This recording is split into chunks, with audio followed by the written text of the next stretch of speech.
Assalamualaikum warahmatullahi taala wabarakatuh. Salam sejahtera. Kembali kita dalam channel YouTube Bicara Ambo.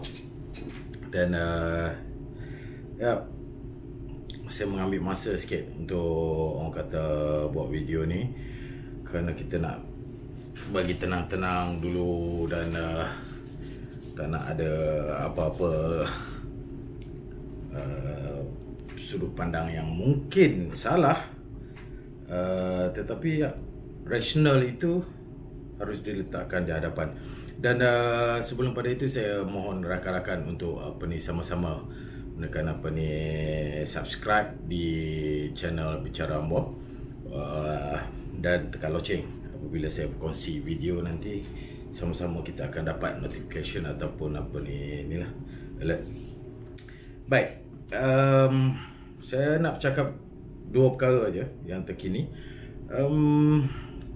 Apa yang kita dapat lihat berlaku sedikit orang kata kenaikan suhu politik negara, khususnya dalam apabila kita bercakap soal seolah-olah UMNO itu berpolitik.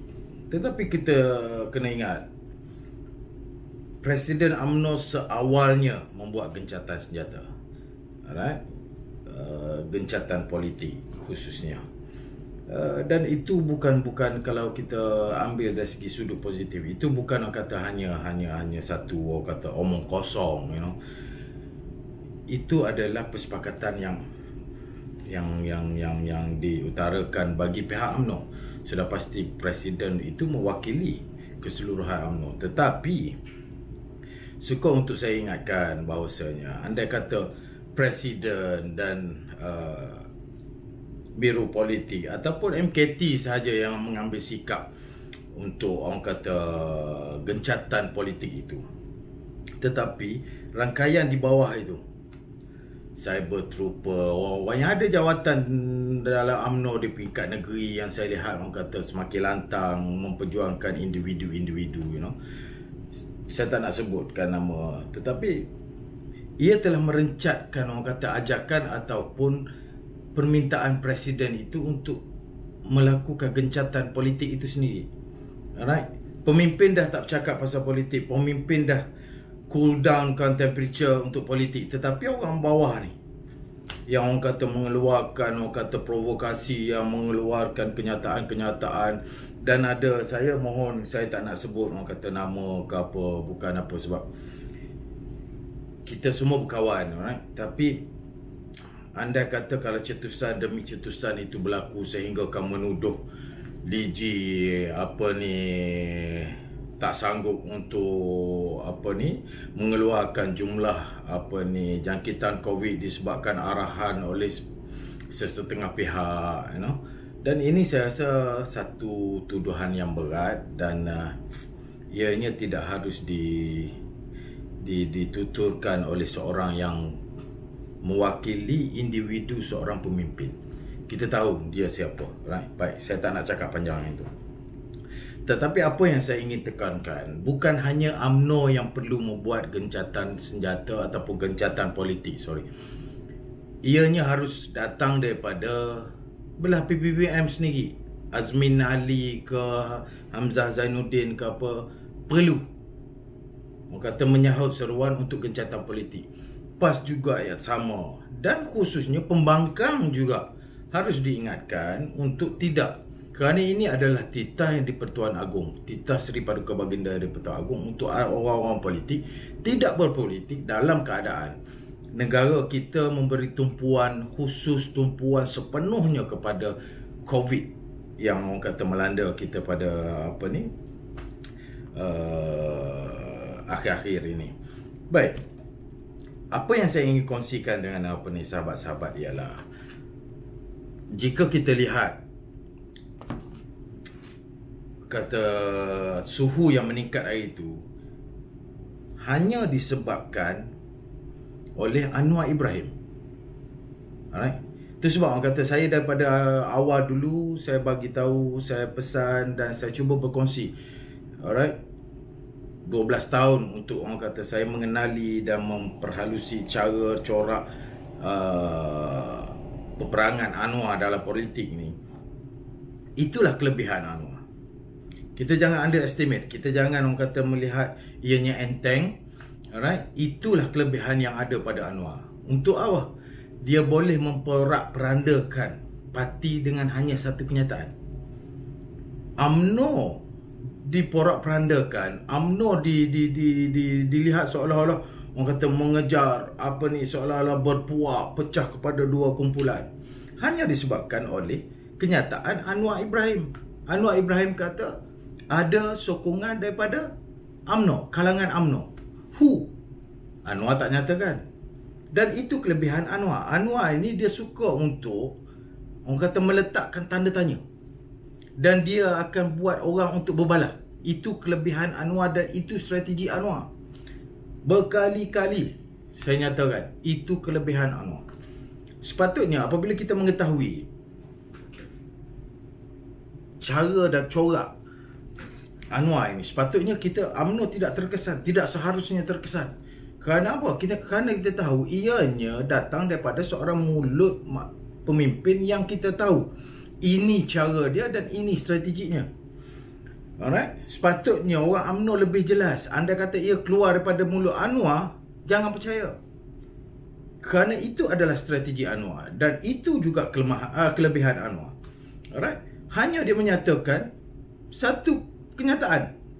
Saya mendapat sokongan sebahagian, segelintir ataupun daripada UMNO. Alright? Dan terus UMNO boleh kita lihat orang kata boleh kita lihat bahawasanya orang kata UMNO itu di kotak-katikkan sehingga perlukan orang kata satu mesyuarat. Tetapi dalam masa yang sama, inilah kelebihan UMNO, inilah kekuatan UMNO. Kerana apa? Setiap apa perbezaan, setiap apa orang kata masalah, ianya dibawa ke meja rundingan, ianya dibawakan kepada satu sistem musyawarah. Alright. Apabila musyawarah itu syumul, musyawarah itu orang kata, kalau kita kata sempurna, syumul itu sempurna, itu adalah kekuatan UMNO hari ini dan terbukti. Apabila berlaku orang kata perbezaan pandangan dan dibawa ke meja rundingan, dibawa kepada satu perbincangan, diadakan musyawarah secara syumul, sempurna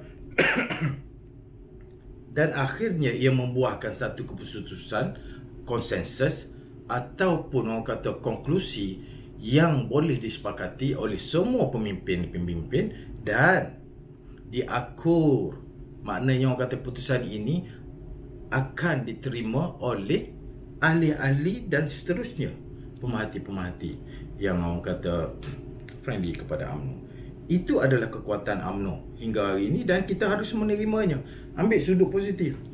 Alright, soal orang kata sebelum pada ni kalau kita dengar Datuk Seri Najib mencadangkan orang kata untuk memberi sokongan, jangan ambil terlalu negatif, ambil yang positif. Ialah untuk kita beritahu bahawasanya, kalau bagi saya, peribadi saya,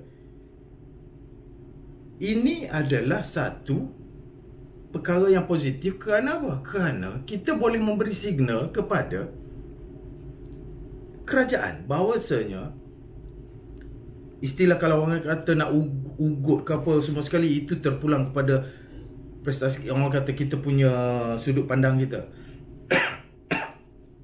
Tetapi apa yang kita boleh lihat ialah cadangan Datuk Seri Najib itu menyatakan bahawasanya UMNO mempunyai option.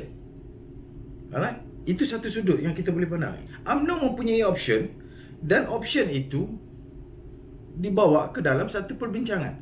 Soal cadangan apa semua sekali, yang tu tak sepatutnya diperbesarkan. Orang kata diperbesarkan. Bukan saya menyokong, tetapi saya nak bagi tahu ini adalah kekuatan UMNO. Setiap isu, setiap perbezaan pendapat itu dibawa ke meja rundingan dan dikupas ataupun orang kata dilumatkan dalam satu sistem musyawarah itu adalah kekuatan UMNO. Baik. Dan kalau kita lihat penentangan, mungkin penentangan daripada ahli-ahli parlimen pada mesyuarat awal antara ahli-ahli parlimen BN dan seterusnya dibawa kepada MKT, Majlis Kerja Tertinggi UMNO, ada penentangan dan seolah-olah orang kata bukan penentangan, maknanya ada penentangan kepada cadangan Datuk Seri Najib itu, dan ianya dibincangkan secara positif.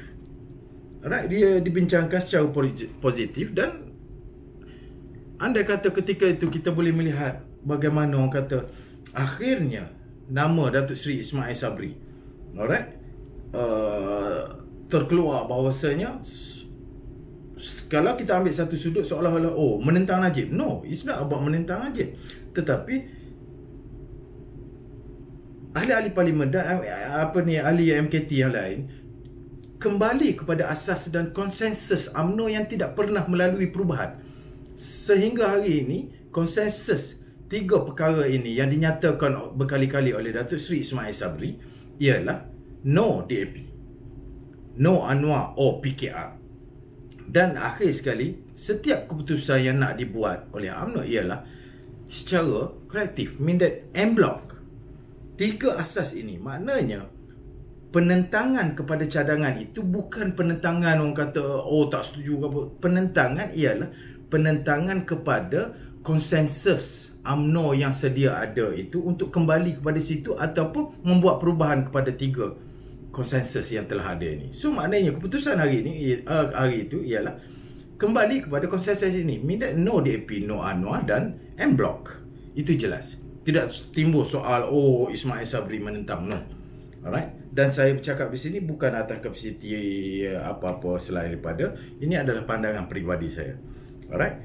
Dan yang kedua, timbul hari ini di ujung-ujung masa ni, saya nak sedikit, saya ada dalam 4 minit. Okey. Berkaitan dengan kata jawatan TPM, kita boleh melihat kepada dua sudut pandang, satu positif dan satu negatif. Bagi saya, satu positif maksudnya apa? Maksudnya keterlibatan UMNO itu dilihat oleh kerajaan hari ini untuk orang kata perlu diberikan penghormatan, khususnya dalam para yang keempat itu, keputusan MT UMNO itu ialah untuk menambah baik hubungan dalam kerajaan PN itu. Ini bukan soal habuan, ini bukan soal ugut, ini bukan soal orang kata Perdana Menteri Tan Sri Muhyiddin nak mendapatkan, no, konsensus itu sendiri telah ada jawatannya TPM, dan sememangnya UMNO harus diberikan penghormatan untuk berada di situ, untuk make it balance dalam sebuah kerajaan. Alright? Kerana persepsi sebelum pada ini memang kita tak boleh nafikan, PBBM menguasai top kerajaan. So maknanya anda kata ada satu jawatan TPM, tak kiralah siapa, tetapi akhirnya saya cukup percaya dan saya mengajak kepada rakan-rakan, tak payah orang kata kita nak berdebat, nak membuat orang kata satu perbincangan terbuka siapakah yang layak untuk TPM. Kerana apa? Kerana saya percaya perkara ini akan dibawa ke dalam UMNO dan UMNO akan membuat keputusan siapa yang akan dinamakan sebagai, andai kata betul, dan orang kata ia akan melibatkan satu keputusan yang akan dibuat di dalam UMNO. So kita yang kat luar ni tak payahlah nak cakap orang ni mungkin boleh, orang ni boleh, alright. So orang ni layak. So benda tu akan menambahkan, orang kata mungkin akan menyebabkan perpecahan dalam UMNO. So maknanya terima benda tu sebagai positif dan kita membantu orang kata UMNO untuk mencapai satu keputusan yang baik, dan kita terima itu sebagai suatu keputusan parti. Tak payah nak bincang siapa yang akan jadi TPM, sebab pasti UMNO akan menentukan siapa yang layak dan siapa yang akan mewakili UMNO. Andai kata betul ini adalah tawaran daripada kerajaan kepada UMNO. Dan itu dari segi positifnya. Dari segi negatifnya, saya melihat untuk jawatan ini TPM ianya tidak seharusnya keluar seolah-olah daripada Tan Sri Muhyiddin Yassin. Kita menawarkan jawatan TPM dan cuma saya tidak menerima tidak mahu Zahid Hamidi. Ini adalah kerja-kerja dan tangan-tangan jahat yang dibuat oleh pihak-pihak yang hanya untuk nak melagakan antara kalangan UMNO. Ini adalah kerja-kerja jahat dan tangan-tangan raib yang ada di belakang setiap kenyataan itu. Alright.